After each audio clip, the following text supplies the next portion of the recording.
সম্মানিত দর্শকবৃন্দ, আপনার নাম কি এবারের ভোটার তালিকা থেকে বাদ পড়তে চলেছে?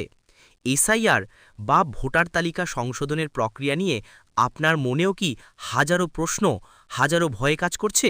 আপনি কি ভাবছেন ২০০২ সালের ভোটার তালিকায় যদি আপনার নিজের বা বাবা মায়ের নাম না থাকে তাহলে আপনার কি হবে?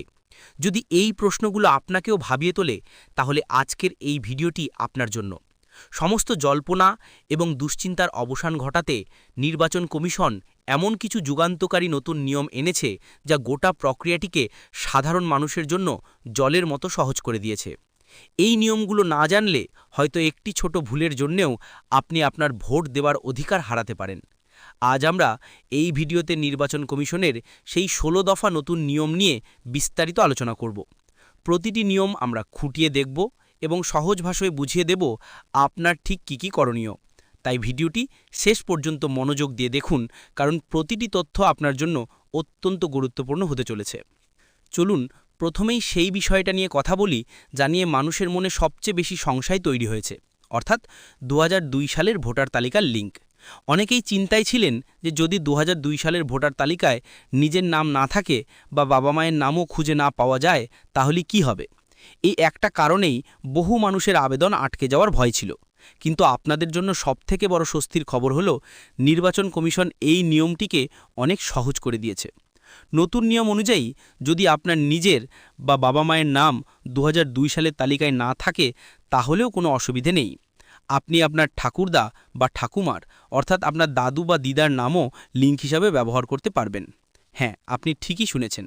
এখন আপনি আপনার পূর্বপুরুষের নথি দিয়েও নিজের নাগরিকত্বের প্রমাণ দিতে পারবেন। আপনাকে শুধু আপনার দাদু বা ঠাকুমার নামের সেই ভোটার তালিকার পাতাটি আপনার ফর্মের সাথে যুক্ত করে দিতে হবে।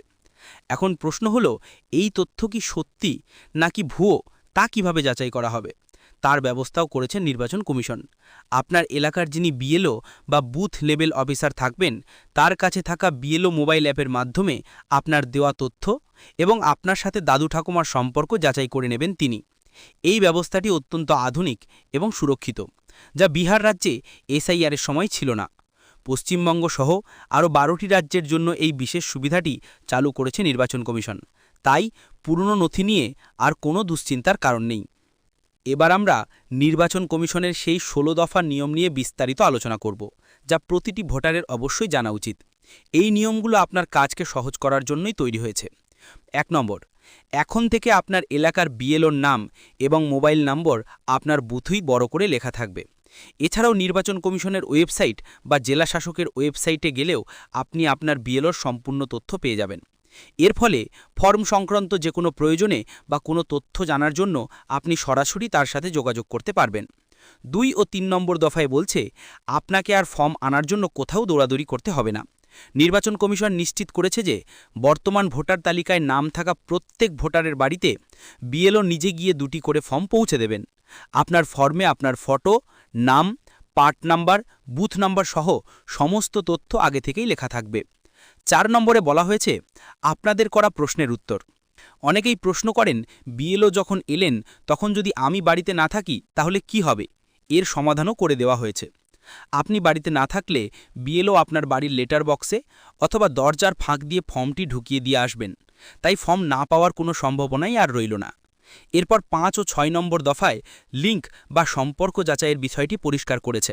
যেমনটা আগেই বললাম, আপনি আপনার বাবা, মা বা দাদু দিদার নামের লিঙ্ক বা সম্পর্ক ফর্মে উল্লেখ করতে পারবেন এবং বিএলও সেটি তার মোবাইল অ্যাপের মাধ্যমে যাচাই করে নেবেন, যা পুরো প্রক্রিয়াটিকে আরও স্বচ্ছ করে তুলবে।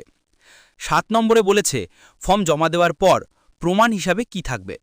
আপনি যে ২টি ফর্ম পাবেন তার মধ্যে একটি পূরণ করে বিএলওকে জমা দেবেন। অন্য ফর্মটিতে বিএলও নিজে সই করে আপনাকে ফেরত দেবেন। এই কপিটাই হলো আপনার জমা দেওয়ার প্রমাণ বা রিসিভ কপি। এটি অত্যন্ত যত্ন করে নিজের কাছে রেখে দেবেন। এরপর ৮ নম্বর দফায় আপনাদের করা আরেকটি প্রশ্নের জবাব দিয়েছে নির্বাচন কমিশন। এখানে বলেছে, বিএলও আপনার বাড়িতে একবার নয়, কমপক্ষে ৩ বার ভিজিট করবেন।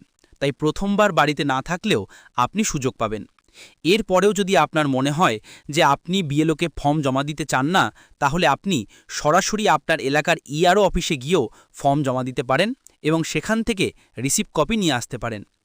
এতক্ষণ আমরা জানলাম ফর্ম পাওয়া এবং জমা দেওয়ার নিয়মগুলো সম্পর্কে। কিন্তু আসল কাজ হলো ফর্মটি নির্ভুলভাবে পূরণ করা, কারণ একটি ছোট ভুলও আপনার আবেদন বাতিল করে দিতে পারে। বিশেষ করে নামের বানান, ঠিকানা বা লিঙ্কের তথ্য লেখার সময় খুব সতর্ক থাকতে হয়। আপনাদের সুবিধার জন্য এসআইআর ফর্ম ফিল আপের A to Z পদ্ধতি এই বিষয়ে আমার চ্যানেলে একটি বিস্তারিত ভিডিও রয়েছে। আপনারা এই ভিডিওটি দেখার পর সেটি অবশ্যই দেখে নেবেন, তাহলে ফর্ম পূরণের সময় আর কোনো দ্বিধা থাকবে না। লিঙ্ক ডেসক্রিপশানে দেওয়া থাকবে। এবার আসি 9 ও 10 নম্বর দফায়। যারা কাজের সূত্রে বা অন্য কোনো কারণে পশ্চিমবঙ্গের বাইরে থাকেন, তাদের জন্য দুটি দারুণ ব্যবস্থা করা হয়েছে। প্রথমত, আপনারা 4 নভেম্বর থেকে 4 ডিসেম্বরের মধ্যে নির্বাচন কমিশনের অফিসিয়াল ওয়েবসাইটে গিয়ে সরাসরি অনলাইনে নিজেদের ফর্ম পূরণ করতে পারবেন। এছাড়াও যদি আপনি অনলাইনে ফর্ম পূরণ করতে না পারেন, তাহলেও চিন্তা নেই। আপনার পরিবারের যে কোনো প্রাপ্তবয়স্ক সদস্য, যেমন আপনার বাবা মা, স্ত্রী বা স্বামী, আপনার হয়ে ফর্মটি পূরণ করে সই করে জমা দিতে পারবেন। সেক্ষেত্রে যিনি সই করবেন তাকে শুধু ফর্মে আবেদনকারীর সাথে তার সম্পর্ক কী সেটি উল্লেখ করে দিতে হবে। এটি একটি যুগান্তকারী পদক্ষেপ, যা বাইরে থাকা লক্ষ লক্ষ মানুষের চিন্তা দূর করে দিয়েছে। এরপর 11 ও 12 নম্বর দফায় ভোটারদের সতর্ক করেছে নির্বাচন কমিশন। এখানে নির্বাচন কমিশন স্পষ্টভাবে বলেছে, এই এনুমেরেশন ফর্ম জমা দিলেই আপনার নাম খসড়া ভোটার তালিকায় উঠবে। ফর্ম জমা না দিলে কোনোভাবেই আপনার নাম তালিকায় উঠবে না। তবে সরকার আপনাকে সব রকম সুযোগ দেবে। বিএলও বারবার যাওয়ার পরেও যদি আপনি ফর্ম জমা না দেন, তাহলে আপনার এলাকায় বিশেষ ক্যাম্প করা হবে এবং মাইকিং করে আপনাকে জানানো হবে। এরপর 13 দফায় নির্বাচন কমিশন অত্যন্ত গুরুত্বপূর্ণ বিষয় বলেছেন। বিশেষ করে যাদের নাম 2002 সালের তালিকায় নেই, তারা কি করবে। এখানে বলেছে, যদি এমন হয় যে আপনার 2002 সালের তালিকায় নিজের, বাবা মায়ের বা দাদু ঠাকুমার কারোরই নাম নেই, তাহলেও হতাশ হবেন না।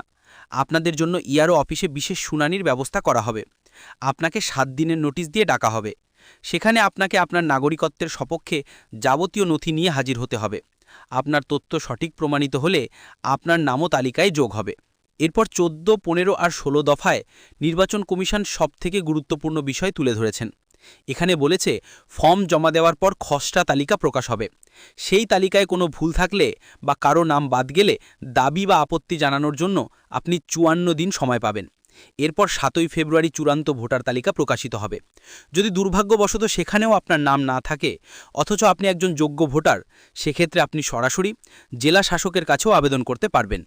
এমনকি এর পরেও আগামী বিধানসভা নির্বাচনের মনোনয়নপত্র জমা দেওয়ার আগে পর্যন্ত আপনার কাছে আবেদন করার সুযোগ থাকবে। অর্থাৎ যোগ্য কোনো নাগরিক যাতে বাদ না পড়েন, তার জন্য নির্বাচন কমিশন সব রকম রাস্তাই খোলা রেখেছে। এবার আসি বিবাহিত মহিলাদের ক্ষেত্রে। বিবাহিত মহিলাদের ক্ষেত্রে ফর্ম পূরণ নিয়ে অনেক প্রশ্ন থাকে। বিশেষ করে যাদের বিয়ের পর পদবি বা ঠিকানা পরিবর্তন হয়েছে, তাদের ক্ষেত্রে বাবার দিকের লিঙ্ক, অর্থাৎ আপনার বাবা বা ঠাকুরদার 2002 সালের ভোটার তালিকার লিঙ্কই গ্রাহ্য হবে। এর সাথে আপনাকে সহায়ক নথি হিসাবে ম্যারেজ সার্টিফিকেট বা মাধ্যমিক সার্টিফিকেট এবং স্বামীর ঠিকানার প্রমাণপত্র হিসাবে যে কোনো সরকারি ডকুমেন্ট জমা দিতে হতে পারে, যেমন ডোমিসাইল সার্টিফিকেট বা স্বামীর ভোটার কার্ড কিংবা রেশন কার্ডও দেওয়া যেতে পারে। এই বিষয়টি অত্যন্ত গুরুত্বপূর্ণ, তাই সতর্কভাবে ফর্ম পূরণ করবেন।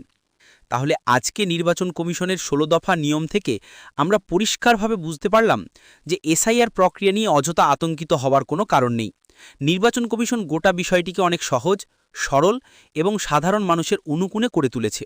আপনার শুধু প্রয়োজন সঠিক তথ্য জানা এবং সময় মতো নিজের কাজটি করে ফেলা।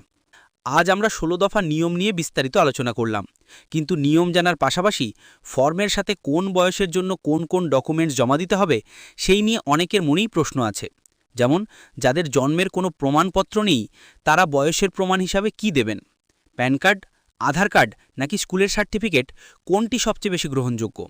অথবা নতুন ভোটারদের ক্ষেত্রেও বা কী নথি লাগবে? এই সমস্ত খুঁটিনাটি এবং অত্যন্ত জরুরি বিষয়গুলো নিয়ে আমি আমার পরের ভিডিওতে একটি সম্পূর্ণ গাইডলাইন নিয়ে আসব। সেই ভিডিওটি মিস না করতে চাইলে অবশ্যই আমাদের চ্যানেলের সাথে থাকুন। আপনার একটি সঠিক পদক্ষেপই আপনার গণতান্ত্রিক অধিকারকে সুরক্ষিত রাখতে পারে। ধন্যবাদ, আবার দেখা হবে পরের ভিডিওতে।